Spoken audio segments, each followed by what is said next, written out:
सभी को आवाज आ रही है? ठीक है। तो मेरा नाम रश्मि शर्मा है और रिसेंटली मैंने आरजेएस 2024 में 35th रैंक स्कोर की है और अभी जो हमने कोर्स स्टार्ट किया है लॉ ग्लोरी और इनोवेटिव जुडिशरी में, तो उसमें हम आपको 4 मेजर सब्जेक्ट्स हमने स्टार्ट किए हैं। एक बार मैं आपको थोड़ी सी इस रिगार्डिंग इंफॉर्मेशन देना चाहूंगी। यहाँ से मैं स्क्रीन शेयर कर रही हूँ। प्लीज आप में से सभी मुझे बताइए कि आप सभी को स्क्रीन विजिबल है। रेज हैंड कीजिए प्लीज। आप सभी को स्क्रीन विजिबल है? किसी को नहीं विजिबल तो प्लीज बताइए मैसेज करके। ठीक है, डन। देखिए, मैं आपको बताना चाह रही हूँ यहाँ पे, वैसे आपको पारुल मैम ने इन्फॉर्मेशन दी होगी, पर कुछ नए स्टूडेंट्स क्लास में ज्वाइन अगर हुए होंगे तो उनके लिए मैं बताना चाहूंगी कि 4 मेजर सब्जेक्ट्स जो है वो हमने स्टार्ट किए हैं। ठीक है, आज से 22 जनवरी से। ठीक है, और 4 मेजर सब्जेक्ट्स में 3 तो हमारे न्यू लॉज है, बीएनएस, बीएनएसएस, बीएसए और सीपीसी। कॉन्स्टिट्यूशन जो है वो हमने स्टार्ट नहीं किया because of short time of, हमारे पास टाइम बहुत कम है इसलिए। ठीक है, तो यहाँ पे देखिए, पारुल मैम आपको बीएसए पढ़ा रही है और मैं आपको बीएनएस पढ़ाऊंगी। तो आपकी रेगुलरली 2 घंटे की क्लास होगी जिसमें 1 आवर आपका होगा बीएनएसएस और 1 आवर आपकी बीएसए की क्लास होगी। ठीक है, टाइमिंग आपको पता है, बीएसए का 6 to 8 है और बीएनएसएस का 8 to 9 हमने टाइमिंग रखा है। और कुछ स्टूडेंट्स जिनके मेरे पास रेगुलरली मैसेज आ रहे हैं कि मैम कितने टाइम में ये कोर्स कंप्लीट हो जाएगा, तो मैं आपको बताना चाहूंगी कि डेली बेसिस पे आपकी 2 आवर्स की क्लास होगी। तो बीएनएस और बीएसए का जो कोर्स है आपका 1.5 मंथ्स, ठीक है, 1.5 मंथ्स मीन्स 45 डेज में आपका हम खत्म करने की कोशिश करेंगे।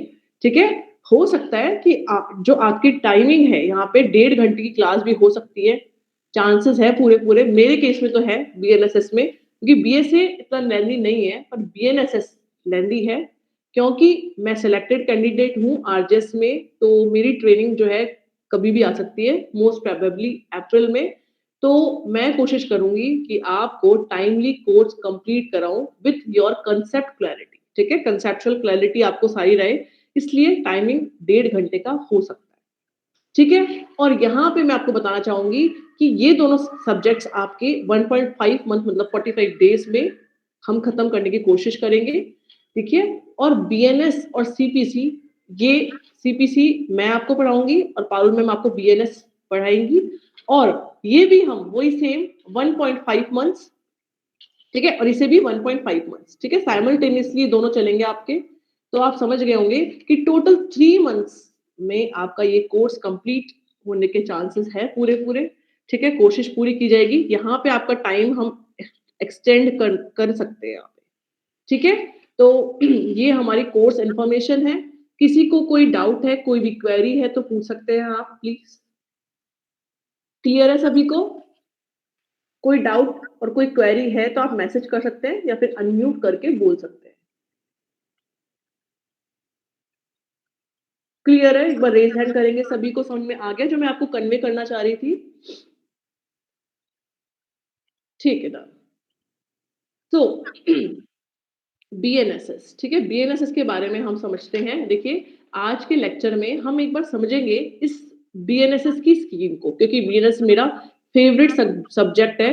भारतीय न्याय सुरक्षा संहिता 2023, ठीक है, और नागरिक सुरक्षा संहिता, भारतीय नागरिक सुरक्षा संहिता। Okay, done. सो देखिए, इससे पहले आपका सब्जेक्ट था सीआरपीसी का, ठीक है, और सीआरपीसी के मोस्ट प्रोबेबली सारे सेक्शंस, ठीक है, पहले सीआरपीसी में आपके होते थे 484 सेक्शंस और यहाँ पे आपके सेक्शन है 531। ठीक है, आप समझ गए होंगे ये। अब आप बोलोगे मैम ये जो सेक्शन इंक्रीज हुए हैं उनका क्या मतलब, इतने सेक्शन अप्रोक्स ये 45 to 50 सेक्शंस हैं, ये जो बढ़ गए हैं हमें इनको करना होगा। तो मैं आपको बताना चाहूंगी कि ज्यादा सेक्शन इंक्रीज नहीं हुए। यहाँ पे क्या चीज है कि पहले सीआरपीसी में सेक्शंस थे लाइक कोई भी सेक्शन में ऐसे ही ऐड कर रही हूँ, जैसे मान लीजिए 313A है, सपोज कीजिए, तो इसको 313A नहीं करके इसको नंबर दे दिया 314। ठीक है, तो ABCD टाइप्स होते हैं ना, उनको यहाँ पे कवर अप किया है सेक्शन नंबर फुल देके, और इस कारण से हमारे ये सेक्शन इंक्रीज हुए हैं ज्यादा, और वैसे ज्यादा चेंजेस नहीं है, बीच बीच में सेक्शंस में चेंजेस है। तो आप समझ गए होंगे कि बेस पूरा CRPC का है, ठीक है, और कुछ नए अमेंडमेंट, क्योंकि टेक्निकल जो टेक्नोलॉजिकल एडवांसमेंट हो रहा है, ठीक है, और विमेन्स के अगेंस्ट में जो ऑफेंसेस है काफी बढ़ रहे हैं, ठीक है, उस कारण से हमने BNSS में चेंजेस किए। ठीक है, अब एक बार स्कीम समझेंगे कि BNSS में BNSS में हम किस तरह से प्रोसीडिंग को चलाते हैं। ठीक है, पहले आज हम ये समझेंगे, तो देखते हैं यहाँ पे।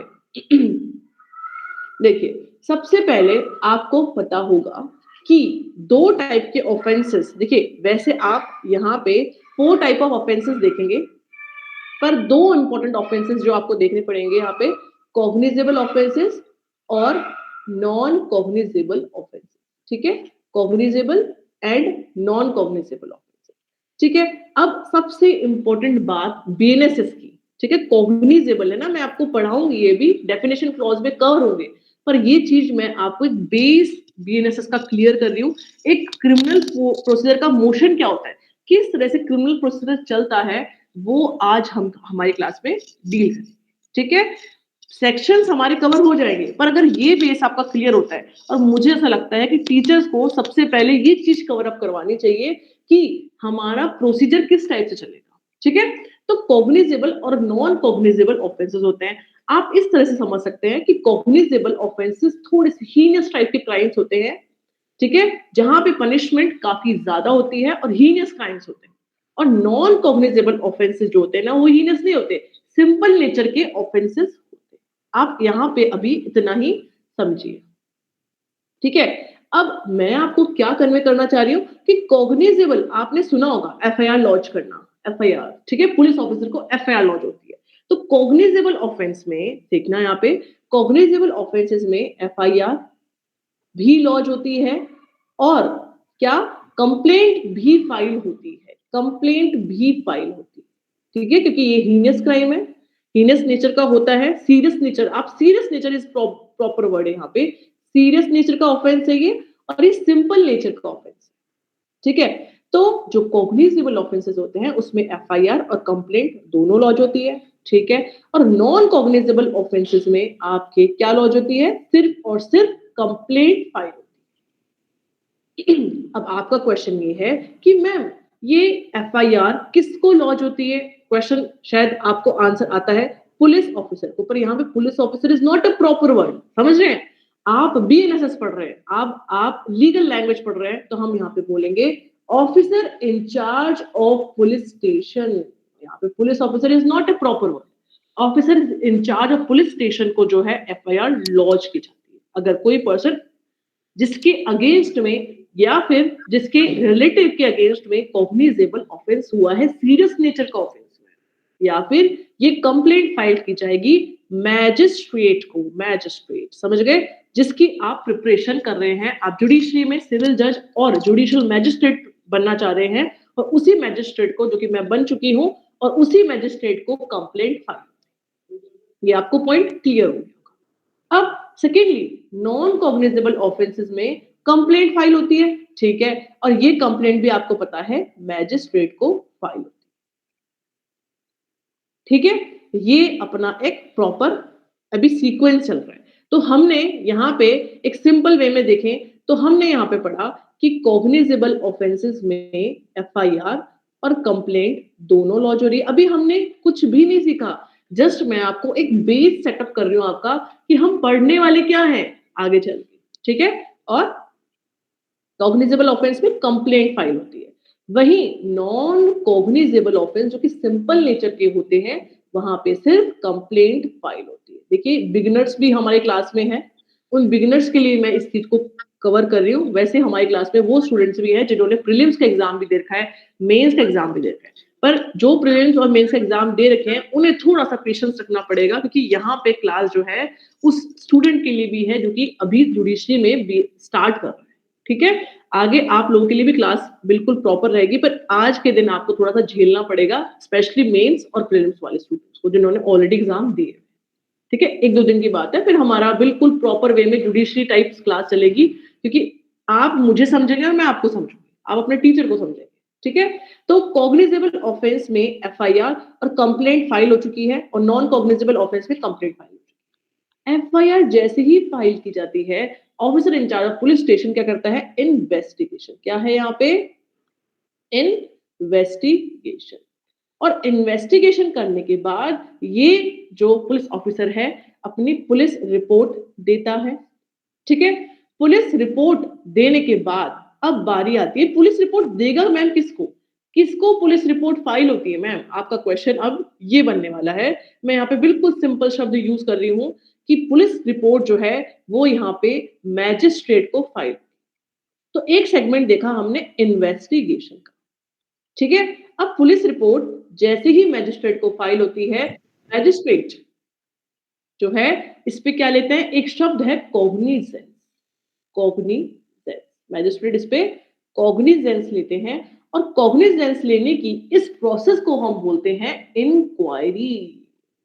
ये प्रोसेस होती है inquiry. Most of the students को नहीं पता होता कि कॉग्निजेंस स्टेज क्या होती है, ठीक है? कॉग्निजेंस लेने के बाद आपका शुरू हो जाता है ट्रायल, ठीक है? मैं आपको कुछ टर्म्स आज की क्लास में सिखाना चाहूंगी जो कि हमारे डेफिनेशन क्लॉज में कवर है। ट्रायल, ठीक है? तो क्या-क्या वर्ड्स हमने देखे हैं? देखिए यहाँ पे cognizable, non cognizable, complaint, investigation, police report, cognizance, magistrate, inquiry, cognizance and trial. ये सारे इसको छोड़ दो आप, ठीक है? इसको छोड़ दो। ये सारे आपके कहाँ पे डिफाइन किए गए? डेफिनेशन क्लॉज में, जो कि हम सेक्शन 2 में कवर करें, ठीक है? ऐसे ही जब कंप्लेंट लॉज होती है, कंप्लेंट मैजिस्ट्रेट को डायरेक्ट लॉज होती है, तो मैजिस्ट्रेट डायरेक्ट इसी स्टेज पर आता है, इस इंक्वायरी स्टेज पे, और मैजिस्ट्रेट डायरेक्ट उस पे क्या ले लेता है? कॉग्निजेंस ले लेता है। और कॉग्निजेंस लेने के बाद स्टार्ट होता है charge framing and then trial, ठीक है? यहाँ पे ट्रायल, और ट्रायल के टाइम पे ट्रायल से पहले ध्यान रखना, चार्ज फ्रेमिंग का एक और हमारा प्रोसीजर रहता है, चार्ज फ्रेमिंग का, जो कि हमारे डेफिनेशन क्लॉज में डिफाइन।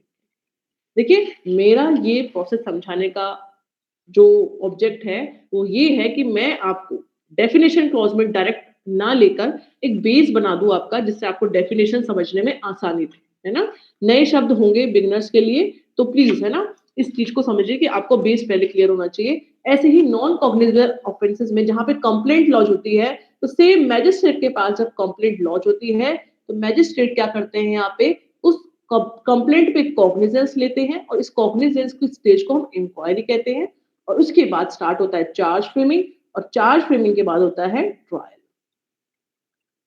ठीक है? तो आई होप आप सभी को क्लियर हुआ होगा। किसी को कोई डाउट है तो आप प्लीज पूछ सकते हैं।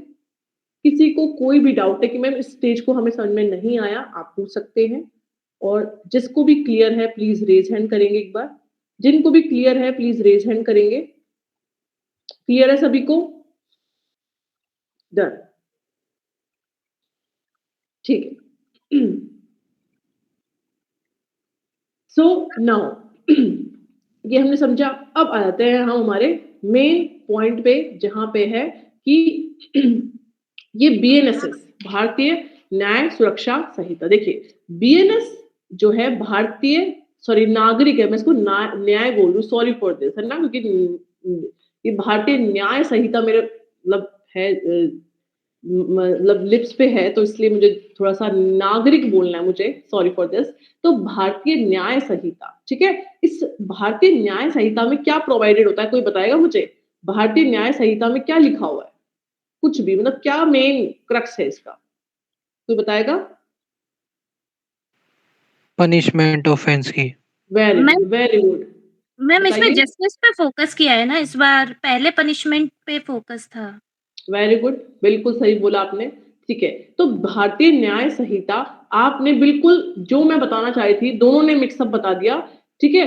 कि सबसे पहले मैं बताना चाहती हूँ भारतीय न्याय संहिता में एक तो ऑफेंसेस होते हैं और उनकी पनिशमेंट्स होती है, ठीक है? ऑफेंस और उनकी पनिशमेंट, ठीक है?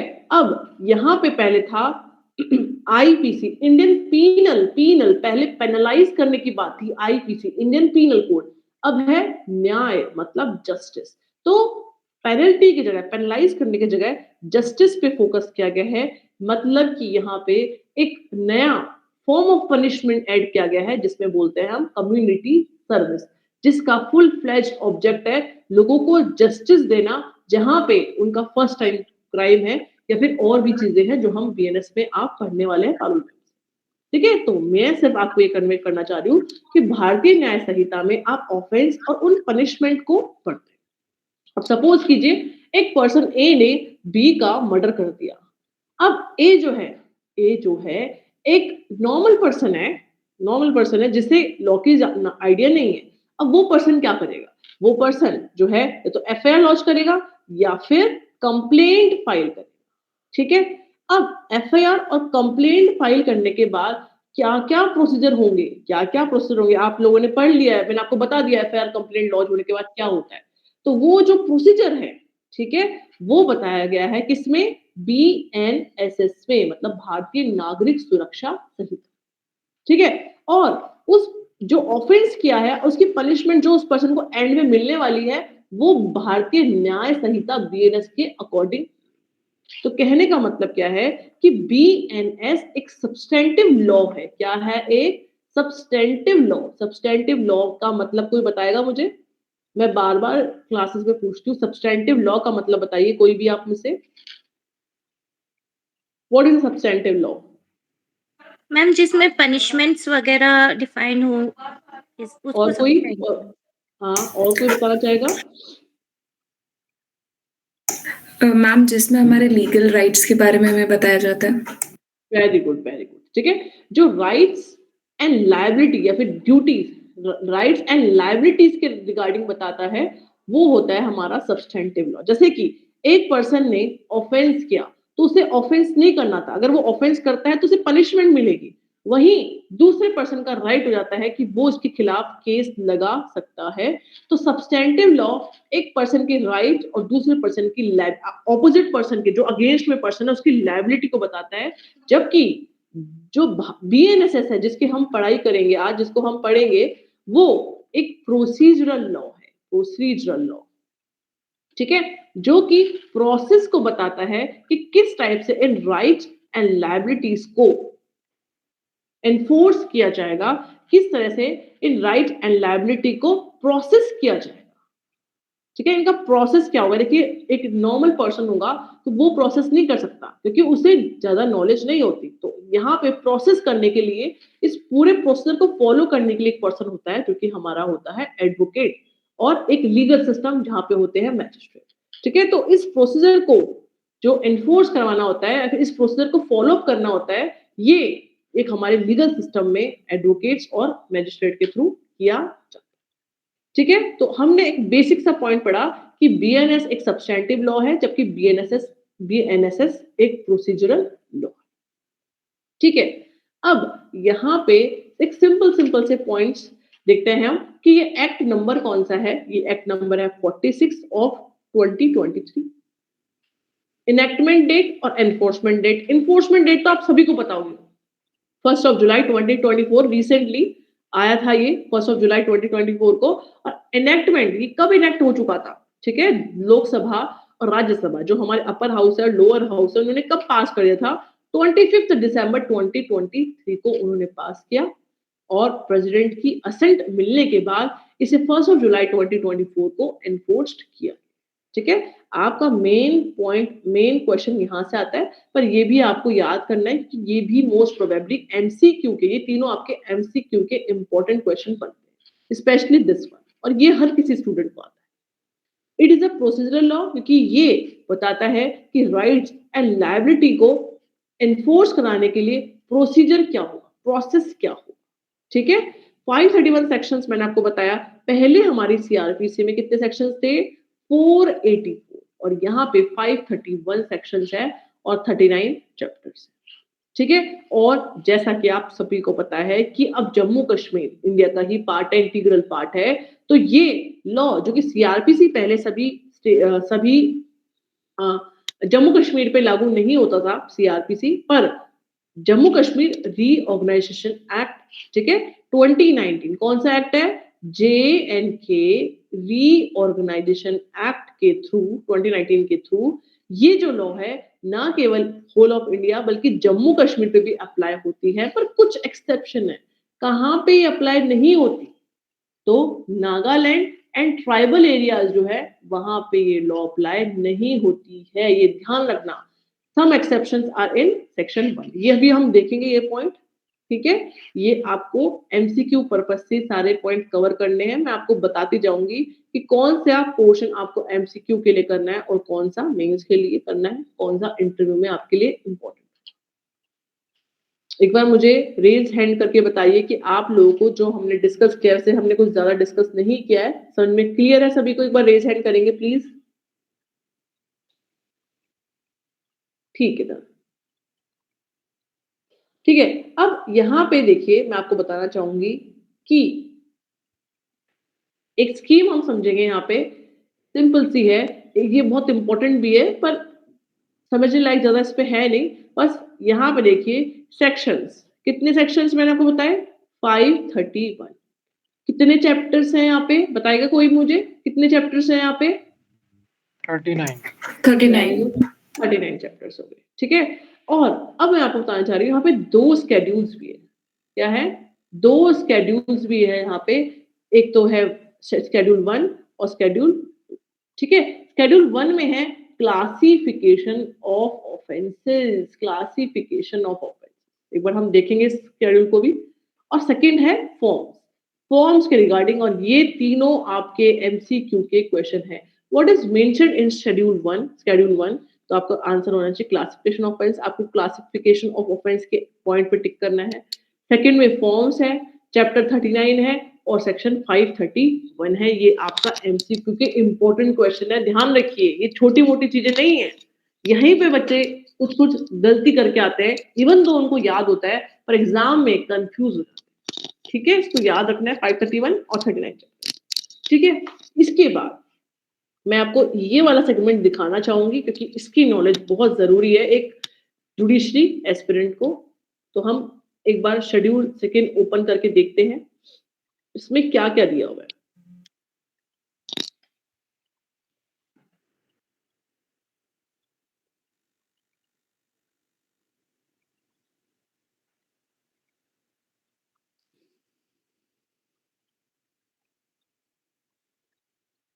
देखिए फर्स्ट शेड्यूल, ठीक है, फर्स्ट शेड्यूल की मैं बात कर रही थी। शेड्यूल 2 में फॉर्म्स है और फर्स्ट शेड्यूल में क्लासिफिकेशन ऑफ ऑफेंस है। इसमें भी 2 तरह के हैं, ठीक है। एक तो ऐसे ऑफेंस, देखिए फर्स्ट पार्ट है ऑफेंस अंडर बीएनएस, ऐसे ऑफेंसेस जो कि बीएनएस में पनिशेबल है वो आपके इस पार्ट में है, फर्स्ट पोर्शन है आपका चैप्टर, है ना। और सेकंड पोर्शन में है अदर लॉज, अदर लॉज जैसे कि पॉक्सो हो सकता है, वैसे पॉक्सो नहीं होगा क्योंकि पॉक्सो में तो स्पेशल कोर्ट्स ऑलरेडी बनाए हैं। जुवेनाइल जस्टिस भी नहीं हो सकता। तो जो भी ऐसे लॉज है जैसे एनडीपीएस है, एनडीपीएस में भी स्पेशल कोर्ट्स हैं, तो ऐसे कोई भी अदर लॉज जहां पे समझना कोई स्पेशल कोर्ट नहीं बनाया गया वहां पे ये अदर लॉज की एप्लीकेबिलिटी होगी। इतना हमें डीप में नहीं पढ़ना फिलहाल, ठीक है।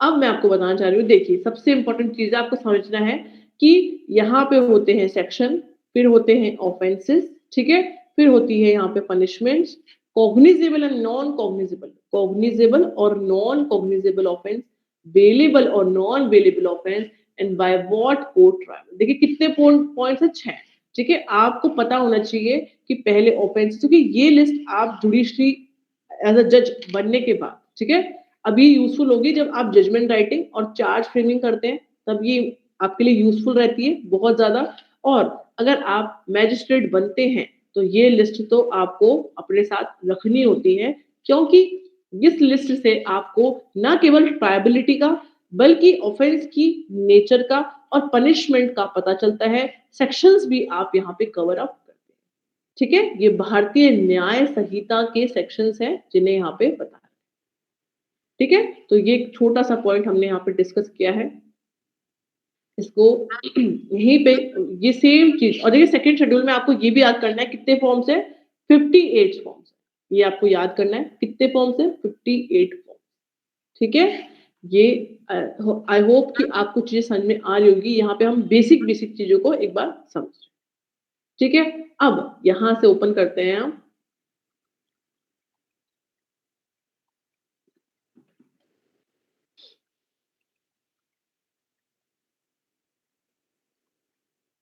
देखिए, तो दिस एक्ट में बी कॉल्ड भारतीय न्यायिक सुरक्षा संहिता 2023।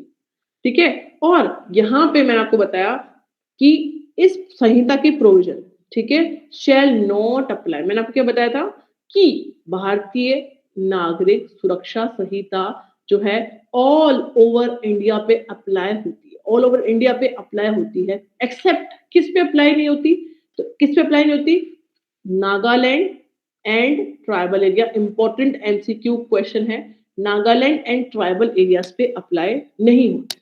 ठीक है, ये लॉ इन एरियाज पे अप्लाई नहीं होती, पर इन एरियाज पे इस बीएनएसएस के 3 चैप्टर तो अप्लाई होते हैं। फिर से बोलती हूँ कि नागालैंड एंड ट्राइबल एरियाज पे बीएनएसएस अप्लाई नहीं होती, पर बीएनएसएस के 3 चैप्टर अप्लाई होते हैं। कौन सा, चैप्टर 9, चैप्टर 11 और चैप्टर 12। मोस्ट इंपॉर्टेंट है, एमसीक्यू क्वेश्चन यहाँ से बनेगा।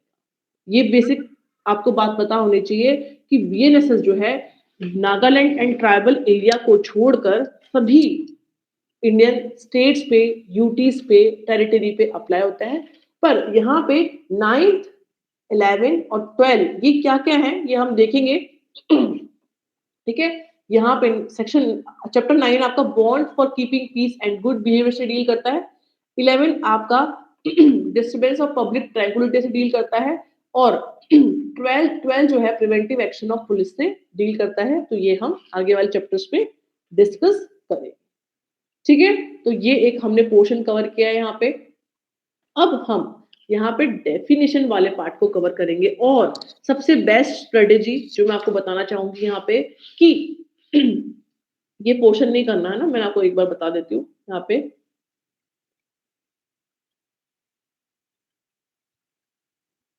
हाँ, एक पॉइंट यहाँ पे ये भी है कि ना नागालैंड एंड ट्राइबल एरियाज पे ये बीएनएसएस जो है वो अप्लाई नहीं होता। ठीक है, नहीं होता। पर अगर स्टेट गवर्नमेंट, कहाँ की स्टेट गवर्नमेंट में, नागालैंड एंड ट्राइबल एरियाज जहाँ पे भी है, उनकी स्टेट गवर्नमेंट को लगता है कि नहीं यार बीएनएसएस तो अप्लाई होना चाहिए, तो उस केस में स्टेट गवर्नमेंट की पावर है कि नोटिफिकेशन के थ्रू बीएनएसएस के सारे प्रोविजन, ना केवल 9, 10, 12 बल्कि सारे प्रोविजंस को, सॉरी 9, 11, 12 बल्कि सारे प्रोविजन को अप्लाई कर सकते हैं। ठीक है, ये इंपॉर्टेंट क्वेश्चन है, एमसीक्यू अभी तक हमने जो पढ़ा है सिर्फ और सिर्फ एमसीक्यू ओरिएंटेड। अब आ जाते हैं हम डेफिनेशन क्लॉज पे, और ये पॉइंट आप छोड़ देना मत कीजिएगा, बिल्कुल इंपॉर्टेंट नहीं है, इररिलेवेंट है।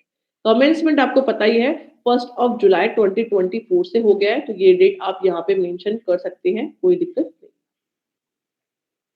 ठीक है, अब हम यहाँ पे डेफिनेशन क्लॉज को कवर करने जा रहे हैं, और मैं आपको बताना चाहूंगी कि डेफिनेशन क्लॉज में सबसे पहले हम उनको पढ़ेंगे जो हमारे एग्जाम के लिए मोस्ट मोस्ट मोस्ट इंपॉर्टेंट है, और उसके बाद हम, वैसे हमको सारे डेफिनेशन क्लॉज को पढ़ना है, ये बात ध्यान रखना आप, पर सबसे पहले हम उनको समझेंगे जो हमारे एग्जाम के लिए और हमारे बीएनएसएस की मोस्ट इंपॉर्टेंट सेक्शन है।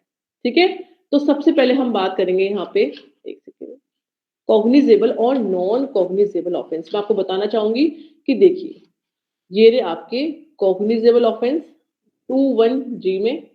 ठीक है, ये उन बच्चों के लिए और स्पेशली मेरे लिए भी दिक्कत होने वाली, मतलब दिक्कत वाली बात है कि हमने सीआरपीसी पढ़ी है, जिन्होंने भी सीआरपीसी पढ़ी है उनको बीएनएसएस के नए सेक्शन लर्न करने पड़े, कि बीएनएस में वैसे थ्योरेटिकली कोई चेंजेस नहीं आए, पर सेक्शन में चेंजेस आए हैं जो काफी, मुझे भी लगता है कि दिक्कत होगी, पर हम साथ में मिलकर करते हैं सेक्शन नंबर को लर्न करना। ठीक है, तो 21G cognizable cases, cognizable offences के रिगार्डिंग है, और नॉन कॉग्निजेबल ऑफेंस देखिए 21O में। ठीक है, जी और गो। ठीक है, कॉग्निजेबल और नॉन कॉग्निजेबल ऑफेंस। ठीक है, मेरी बात समझ में आ रही है, जी ओ गो, कॉग्निजेबल एंड नॉन कॉग्निजेबल। आपको इस तरह से इसको याद करना है। हम समझते हैं कॉग्निजेबल और नॉन कॉग्निजेबल ऑफेंसेस क्या होते हैं, देखते हैं। तो यहाँ पे देखिए हमने करा कॉग्निजेबल ऑफेंस और नॉन कॉग्निजेबल ऑफेंस, डेफिनेट हमने करा 2, 1 और जी। गो है हमारा, ठीक है, गो, ये देखिए ओ, ठीक है। अब कॉग्निजेबल और नॉन कॉग्निजेबल मैंने आपको बताया कि ये तो होता है आपके सीरियस नेचर का ऑफेंस होता है और ये सिंपल नेचर का होता है। अब हम इसको लीगल टर्म में समझेंगे। कॉग्निजेबल ऑफेंसेस वो ऑफेंसेस होते हैं, ठीक है, जो कि सबसे पहला अभी आपने जस्ट शेड्यूल 1 देखा है, जो शेड्यूल 1 में डिफाइन है, ठीक है, वो ऑफेंसेस जो कि शेड्यूल 1 में डिफाइन है, जस्ट हमने क्लासिफिकेशन ऑफ ऑफेंस में देखा है कॉग्निजेबल ऑफेंसेस को, शेड्यूल 1 में डिफाइन है। सेकेंडली वो ऑफेंसेस जिसमें police officer without warrant arrest कर सकते हैं। आप समझ रहे हैं, आपको पकड़ने के लिए जिस पर्सन ने कॉग्निजेबल ऑफेंस किया है उसे पकड़ने के लिए पुलिस ऑफिसर को कोई मैजिस्ट्रेट की कोई भी कंसेंट की नीड नहीं है, कोई भी पेपर डॉक्यूमेंट की नीड नहीं है। बिना किसी डॉक्यूमेंट के मतलब वारंट के उस पर्सन को पकड़ा जा सकता है जिसने ये ऑफेंस किया है। तो पुलिस विदाउट वारंट अरेस्ट कर सकती है, ठीक है। और क्या कि इन्वेस्टिगेशन और कॉग्निजेबल ऑफेंसेस में सबसे इंपॉर्टेंट बात आपको ध्यान रखनी है कि कॉग्निजेबल ऑफेंस सीरियस नेचर के ऑफेंसेस है, तो यहाँ पे इन्वेस्टिगेशन करने के लिए भी, समझ रहे, इन्वेस्टिगेशन करने के लिए भी आपको मजिस्ट्रेट की परमिशन नहीं चाहिए। ठीक है, इसको मैं एक बार करेक्ट करती हूँ इस पोर्शन को।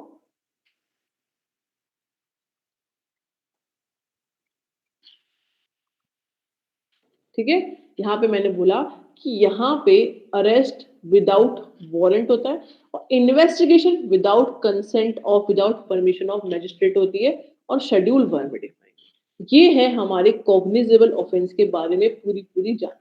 वापस बोलना चाहूंगी, ये पोर्शन तीनों पॉइंट आपको ध्यान रखने हैं, ठीक है। और नॉन कॉग्निजेबल ऑफेंस जो है ना वो जस्ट इसके ऑपोजिट है।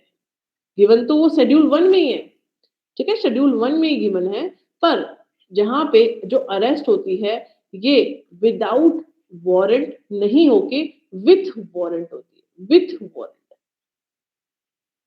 ठीक है, विथ वारंट अरेस्ट होगा। वारंट बहुत जरूरी है क्योंकि यहाँ पे सिंपल नेचर के ऑफेंस है। आपको मजिस्ट्रेट से बोलना होगा कि सर प्लीज मुझे वारंट दीजिए क्योंकि इस पर्सन ने नॉन कॉग्निजेबल एक सिंपल ऑफेंस किया। मजिस्ट्रेट को अगर लगता है तो ही वारंट इशू किया जाएगा, अदरवाइज वारंट इशू नहीं किया जाएगा। तो अरेस्ट विथ वारंट और विद दी जो इन्वेस्टिगेशन होगी यहाँ पे वो क्या होगी, यहाँ पे विदाउट है तो यहाँ पे with the consent of magistrate होती है क्योंकि छोटे मोटे ऑफेंस है, मैजिस्ट्रेट की परमिशन देनी, क्योंकि आप समझ रहे हैं यहाँ पे सीरियस ऑफेंसेस है तो आपको वारंट, पुलिस ऑफिसर को वारंट लेने में टाइम लगेगा, कंसेंट लेने में टाइम लगेगा। तो इस टाइम को बचाने के लिए यहाँ पे बिना वारंट के अरेस्ट और बिना मजिस्ट्रेट कंसेंट के इन्वेस्टिगेशन की जा सकती है। ये बात सभी को समझ में आई है? किसको डाउट है तो पूछ सकते हैं प्लीज आप, किसी को कोई भी डाउट है तो प्लीज पूछिए। क्लियर है सभी को? एक बार रेज हैंड करेंगे, रेज हैंड करेंगे प्लीज। ठीक है सर, तो ये पोर्शन हमने कवर किया। आई होप आपको चीजें समझ में आई होगी। अब हम इसको देखते हैं, किसको देखेंगे, गो गो, इसको इजी कर लेते हैं हम, एक बार देखते हैं।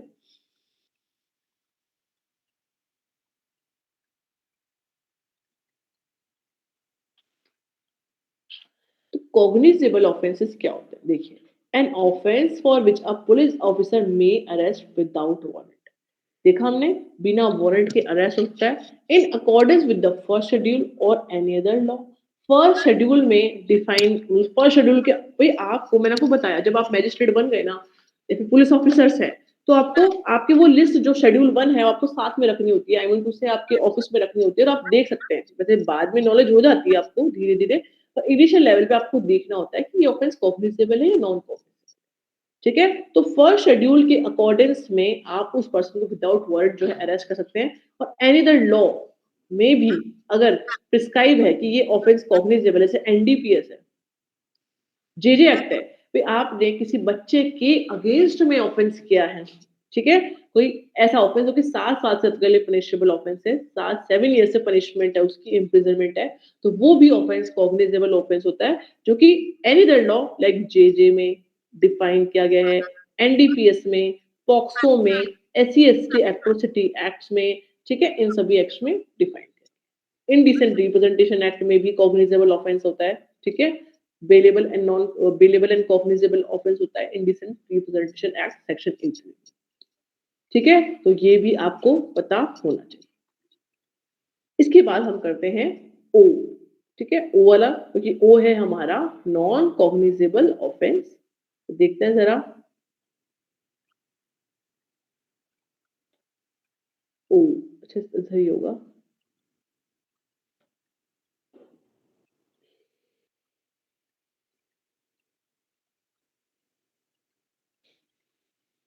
सॉरी, तो 21O में नॉन कॉग्निजेबल ऑफेंस दिया गया है। अब offence for which a police officer has no authority to arrest without a, ठीक है, इसमें पुलिस ऑफिसर को वारंट के साथ ही, मतलब विदाउट वारंट अरेस्ट करने की कोई अथॉरिटी नहीं होती है, ठीक है, सिंपल सिंपल डेफिनेशन है। अब हम यहाँ पे देखिए, इसको डिफरेंस हम कर रहे हैं, और ये आपका मोस्ट इंपॉर्टेंट क्वेश्चन है। देखिए, cognizable offence, non cognizable offence की डेफिनेशन और ये कॉग्निजेबल, तो ये डिफरेंस वाला पोर्शन जो है ना, ये तो आपका मेंस का इंपॉर्टेंट, मोस्ट इंपॉर्टेंट क्वेश्चन है। What is the difference between cognizable and non cognizable, ठीक है। तो डेफिनेशन क्लॉज को हम देखते हैं यहाँ पे कि an offence in which a police officer can arrest without warrant as per the first schedule में, सेम डेफिनेशन लिखी हुई है। कहाँ पे लिखी हुई है? 21G और 21O, ठीक है। गो आपको वर्ड याद रखना है, ठीक है, और ये हमने सेम पढ़ लिए, विदाउट अ वारंट अरेस्ट नहीं कर सकते, वारंट चाहिए। फिर police authority, police have the authority to arrest and investigate without a warrant and police require permission for magistrate to and arrest the accused. समझ रहे हैं? यहाँ पे आप इन्वेस्टिगेशन लिखेंगे तो वो ज्यादा प्रॉपर होगा, इन्वेस्टिगेशन, ठीक है, investigation word is very proper for here, ठीक है। The police require permission from a magistrate to investigate and arrest the accused, whereas in cognizable offense no need to take the magistrate permission, magistrate consent to investigate and arrest the, ठीक है। तो यहाँ पे आप investigation लिखिएगा, ये आपके लिए प्रॉपर होगा। मैंने आपको बताया, एक तो वर्ड है आपका अरेस्ट और एक है आपका इन्वेस्टिगेशन, ठीक है, दो वर्ड हाईलाइट कर रही हूँ मैं यहाँ पे। फिर क्या है? सिवियरिटी, ठीक है, सिवियरिटी कि ये ऑफेंस जो है सीवियर इन नेचर होता है, ठीक है, सीरियस नेचर का है, और ये आप माइनर लिख दीजिए या फिर सिंपल नेचर का कर दीजिए, simple nature. These offenses typically involve serious crime that pose a threat to society and public safety, whereas the non-cognizable offenses are simple and minor in nature. So, police do not usually require immediate police action. तो police को immediate police action की need नहीं होती। फिर आपको ये point भी मैंने बहुत अच्छे से क्लियर किया है कि कॉग्निजेबल ऑफेंसेस में एफआईआर और कंप्लेंट दोनों लॉन्च होती है, जबकि नॉन कॉग्निजेबल ऑफेंसेस में सिर्फ और सिर्फ कंप्लेंट लॉन्च होती है। ये पॉइंट भी मैंने आपको क्लियर किया है। बताइए, सभी को क्लियर है पॉइंट जो हमने डिस्कस किया है? ये सिंपल सिंपल पॉइंट्स है, 4, एक और डिफरेंस बन सकता है यहाँ पे, ठीक है, पर अभी हम एक बार स्किप कर रहे हैं। 4 हमारे लिए काफी है, क्योंकि आरजेएस में, अगर हम आरजेएस की बात करें तो आरजेएस में 2 मार्क्स का आता है डिफरेंस, ठीक है, और 2 में अगर आप 4 डिफरेंसेस लिख रहे हैं तो मोर देन सफिशिएंट, ठीक है। यहाँ पे आप लिख सकते हैं कि एक बार, ठीक है, छोड़ दीजिए एक बार, काफी है, 4 डिफरेंसेस काफी है। वैसे करने को तो बहुत कर सकते हैं, पर आपको वो चीजें समझ में नहीं आएगी क्योंकि आपने अभी तक उस लेवल पे अभी नहीं पढ़ा है, ठीक है। सभी को क्लियर है? डन। नेक्स्ट हम टॉपिक लेते हैं, डेफिनेशन का पोर्शन लेते हैं। तो गो हमने करा, गो मतलब कॉग्निजेबल ऑफेंस।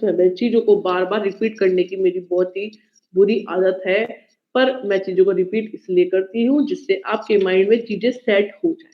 तो मैंने बार बार बोला, गो मतलब गो डिनोट्स जी डिनोट्स कॉग्निजेबल, ओ डिनोट्स नॉन कॉग्निजेबल। ठीक है, अब हम बात कर रहे हैं यहाँ पे, देखिए ये हमारा अभी नहीं करना हमें, बेलेबल और नॉन बेलेबल ऑफेंस को हम डिस्कस करते हैं, जो कि पूरा 21C में, ठीक है, 21C में पूरी तरह से बेलेबल और नॉन बेलेबल ऑफेंस को डिफाइन। देखिए पहले हम मोस्ट इंपॉर्टेंट चीजों को यहाँ पे कवर कर रहे हैं, तो देखते हैं यहाँ पे 21C, ठीक है, क्या है, बेलेबल और नॉन बेलेबल दोनों बता दिए यहाँ पे। देखिए बेलेबल और नॉन बेलेबल पहले हम समझेंगे और फिर डेफिनेशन को कवर करने की कोशिश करेंगे, तो डेफिनेशन में इतना क्लियर नहीं करा जितना मैं आपको क्लियर करने वाली हूँ, ठीक है। तो बेलेबल ऑफेंसेस वो ऑफेंसेस होते हैं जहां पे बेल मिल जाती है मैम, बेलेबल मतलब बेल मिल जाती है, नॉन बेलेबल मतलब बेल नहीं मिलती है, यही तो होगा, पर नहीं, यहाँ पे होगा एक सेंटेंस फ्रेम करेंगे कि bailable offences are those offences in which bell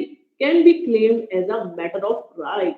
जहां पे बेल ऐसे बेलेबल ऑफेंसेस वो ऑफेंसेस होते हैं जहां पे आप बेल जो है उसको क्लेम कर सकते हैं as a matter of right, ठीक है, मैटर ऑफ राइट, ठीक है। जबकि नॉन बेलेबल ऑफेंस में जो बेल है cannot be claimed as a matter of right, and granting a bail is a sole discretion of the magistrate। ठीक है, वापस बोलना चाहूंगी, बेलेबल ऑफेंस वो ऑफेंसेस होता है जिसमें बेल जो है दी जाती है as a, bail can be claimed as a matter of right, और पर्सन को बेल मिलनी ही चाहिए, मिलती ही है, ठीक है, मिलेगी इसको बेल।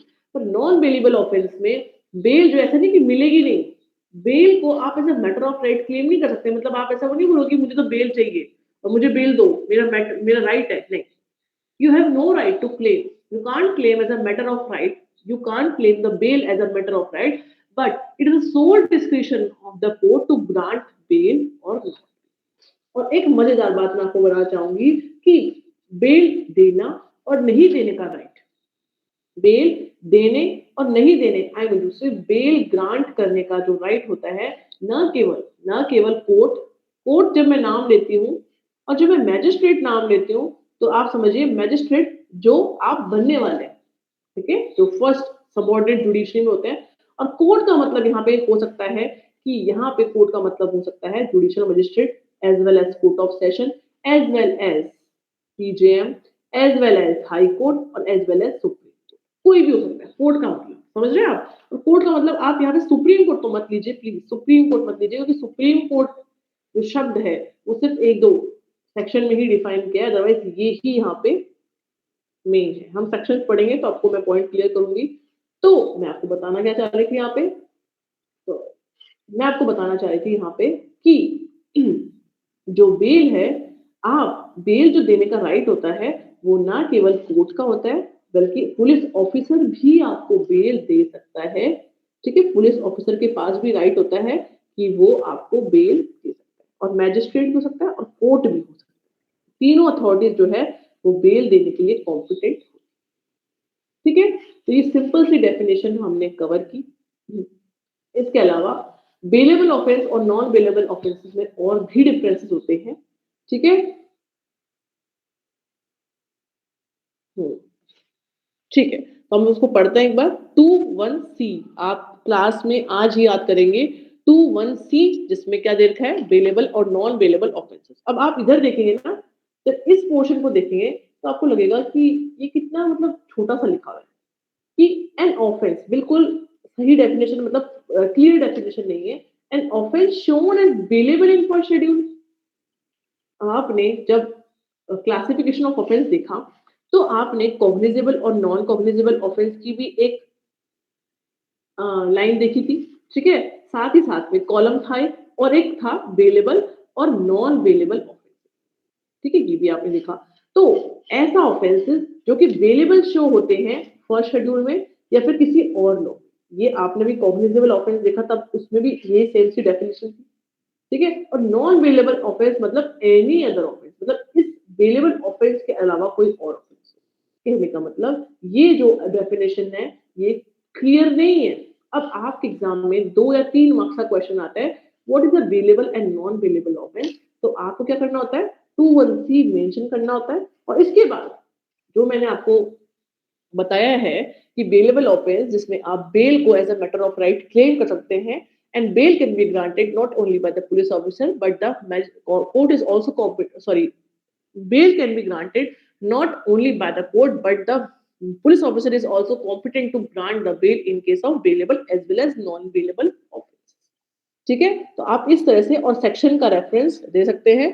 सीआरपीसी में सेक्शन आपके 436 437 था, यहाँ पे भी हम देखेंगे कौन कौन से सेक्शन यहाँ पे कवर होते हैं। देखिए सेक्शन नंबर मुझे भी ज्यादा याद नहीं है, मैं सीआरपीसी के नंबर आपको बता सकती हूँ, पर सीपीसी बीएनएसएस के नंबर अभी भी मेरे माइंड में सेट नहीं हुए, नंबर इजीली याद नहीं होते, पर हम साथ में मिलकर कोशिश करेंगे कि नंबर्स को याद करें क्योंकि आपको एग्जाम देना है और मुझे ट्रेनिंग देनी है। ठीक है, तो अब हम यहाँ पे बेलेबल और नॉन बेलेबल ऑफेंसेस का डिफरेंस देखते हैं, उसके बाद मैं आपको बताऊंगी। कोई कुछ क्वेश्चन पूछना चाहता है,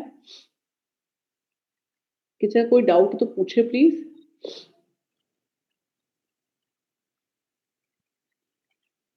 ठीक है, तो देखिए डेफिनेशन हम देखते हैं यहाँ पे, an offence shown as bailable in the first schedule of the BNSS, ये बिल्कुल सेम डेफिनेशन कहाँ पे है, 21C सेक्शन का रेफरेंस जरूर देना है आपको, ध्यान रखिएगा। यहाँ पे भी लिखिए एज पर 21C, यहाँ पे भी लिखिए एज पर 21C, जैसे कि मैंने आपको कॉग्निजेबल नॉन कॉग्निजेबल के डिफरेंस में नहीं बताया, पर वहां पे भी आपको क्या लिखना है, जी में कॉग्निजेबल ऑफेंस, ओ में नॉन कॉग्निजेबल ऑफेंस, गो। ठीक है, फिर राइट टू बेल, ठीक है, बेलेबल ऑफेंस में right to be released on bail after arrest, accused का राइट है, बिल्कुल राइट है, accused and the bail must be granted as a matter of the right. Bail यहाँ पे आप क्लेम्ड वर्ड ना लग के ग्रांट वर्ड लिखेंगे तो ज्यादा प्रॉपर होगा, मैंने आपको क्लेम्ड वर्ड बताया पर grant is a proper word. The bail must be granted as a matter of right either by the police officer or court, सब समझाया मैंने आपको, and the bail is at the discretion of the court, the court may grant or refuse based on the gravity of the offense। आप इतना simple से लिखते हैं कि the court, यहाँ पे पुलिस ऑफिसर भी है, यहाँ पे पुलिस ऑफिसर भी दे सकता है, पर पुलिस ऑफिसर की लिमिटेड पावर होती है, हर केस में पुलिस ऑफिसर की पावर नहीं होती नॉन कॉग्निजेबल ऑफेंसेस में, सॉरी बेलेबल ऑफेंस में पुलिस ऑफिसर की बिल्कुल बराबर पावर होती है जो कोर्ट की होती है, पर नॉन बेलेबल ऑफेंसेस में जो पुलिस ऑफिसर है उसकी बेल देने की पावर काफी सीमित होती है, लिमिटेड। तो आप यहाँ पे वैसे पुलिस ऑफिसर लिख सकते हैं, कोई इशू नहीं है। जैसे आपने यहाँ पे लिखा है कि पुलिस ऑफिसर और कोर्ट, तो यहाँ पे भी आप पुलिस ऑफिसर और कोर्ट लिख सकते हैं, ये बकायदा सेक्शन में लिखा हुआ है ना, हम देखेंगे आगे, मैं आपको समझाऊंगी तब।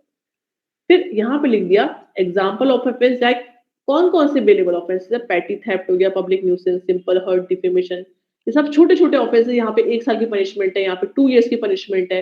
ठीक है, थेफ्ट में भी आपकी यहाँ पे सिंपल सी 1 साल की पनिशमेंट होगी, पर मर्डर, रेप, किडनैपिंग, टेररिज्म, डकैती, रॉबरी, ये सारे ऐसे ऑफेंसेस हैं जहाँ पे सीरियस नेचर के ऑफेंस है और माइनर ऑफेंस आप लिख सकते हैं। This is a simple bailable offences are simple in nature, whereas the bailable offense are simple in nature, whereas non-bailable offense are serious in nature, such as murder, rape, kidnapping। आप लिख सकते हैं। ऐसी same चीज आप cognizable non cognizable offence case में भी लिख सकते हैं।